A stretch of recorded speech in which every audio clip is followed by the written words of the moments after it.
台语文千万字，大家要和大家做伙来捌一日。今仔日是5日节，冇人讲是5月节、肉粽节。古早台语字典冇写端午节，今仔日要甲大家小解这一日，咱做伙来看到这里就是五五。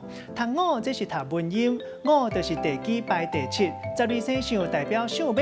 另外午时嘛是时辰，代表透中昼早点到下晡1点。所以透中昼冇人讲中午，这个白音读做5，只能算是5个5共音第7条，带大家做伙来小解2个词。头一个读做五节，古早台语字典冇写端午节，也就是5日节、5月节、肉粽节。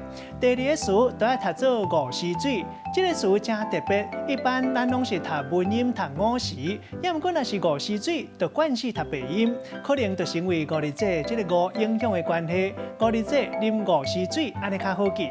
咱用一句话来举例，甲这2个词合做伙。